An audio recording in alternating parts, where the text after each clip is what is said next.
Welcome, welcome, welcome. TBW Clips. I am Tyson. Today, I just did a video about the protests of the students on campuses.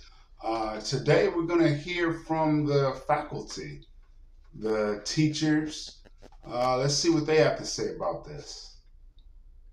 Good evening, everyone. I'm Pat Harvey. And I'm Juan Fernandez. This is KCAL News at 9, streaming on CBS News, Los Angeles. The fallout from the violence and arrests surrounding the protest at UCLA continues to grow tonight. And also tonight, we are still waiting to hear what, if any, decisions were made at a special closed-door meeting of the UC Regents who gathered to discuss the crisis. KCAL News political reporter Tom Wade is live on the UCLA campus once again with more information. Tom? And Pat, as you said, the fallout is just beginning from all of what we've seen over the past week. And as you said, right now, we don't know what decisions, if any, were made in that special meeting of the UC Regents. Any changes to commencement, any changes to security here on campus, or what may happen to the students or non-students who were involved in the encampment here on campus. What I can tell you is a number of faculty are now banding together, demanding answers and demanding changes in the aftermath. The quad outside Royce Hall remains empty and locked down. A lot of security and police, some leftover graffiti, but no students, almost an eerie quiet after the events of the last week. More than 200 were arrested as police moved in early Thursday morning and cleared the pro-Palestinian encampment outside Royce Hall. As the dust settles, there is outcry. Faculty from the UCLA History Department posted 2 letters condemning the UCLA leadership for not protecting students in the encampment and how it was dismantled. The statement expresses the outrage of the History Department as to what occurred. James Gelvin is a professor of Middle East Studies. The administration did very little to protect students. In the second case, it also did very little to protect students from the police in this case.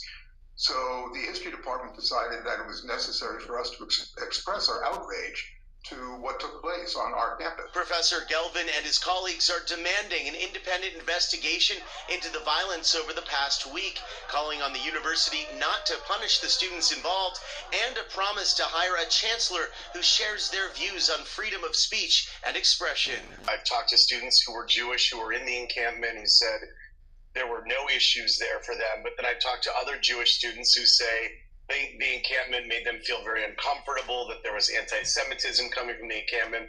What do you make of here?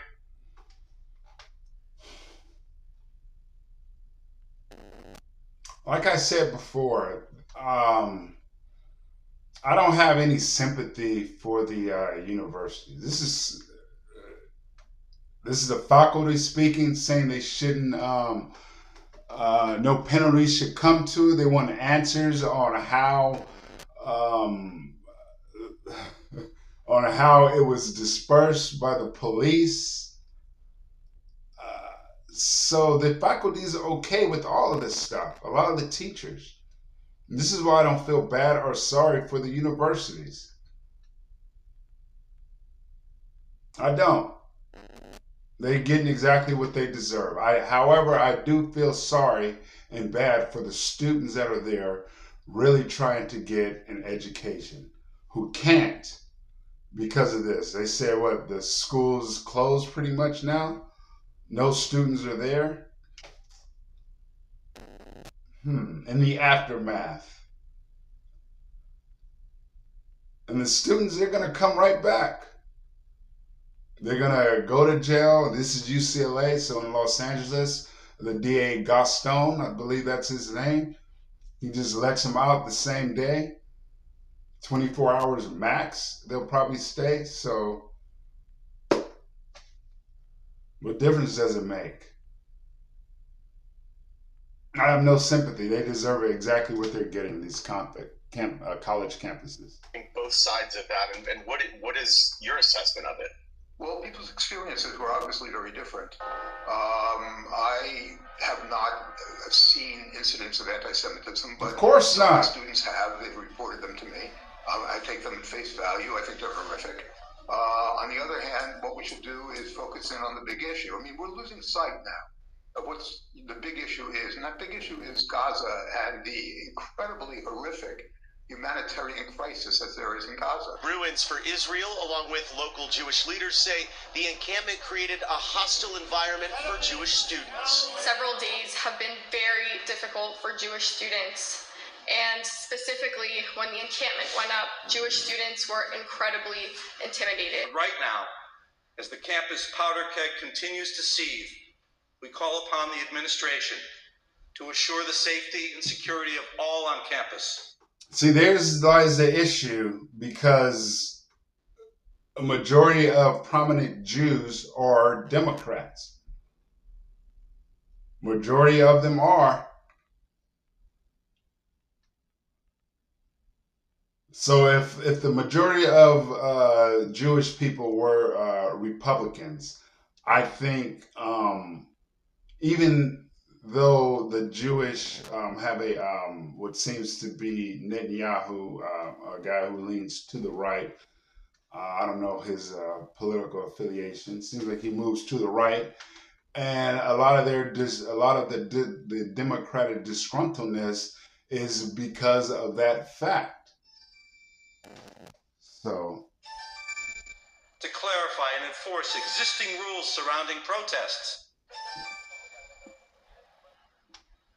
The head of the university, Chancellor Jean Block, was under fire all week for his handling of the encampment and the aftermath of it. He announced last summer that he is retiring this summer, and one of the demands from the faculty in the history department is that someone who is chosen shares their views, as I mentioned, about free speech and expression. Reporting live on the UCLA campus, I'm Tom Waite, KCAL News. Tom, thanks for that reporting. Listen, Monday I lost my job. So let me know what you guys think about that. I'm pretty much, like I said, I have no sympathy for the campuses. You heard the faculty there. They're banning a group. They're against cleaning this up, and they're for the protesters being able to be as violent and crazy as they want to be. And I have no sympathy for them. Now, I could be wrong, but I doubt it. If you think I am, let me know down in the comments. I appreciate you guys so much for watching me once again, and you guys have a great one.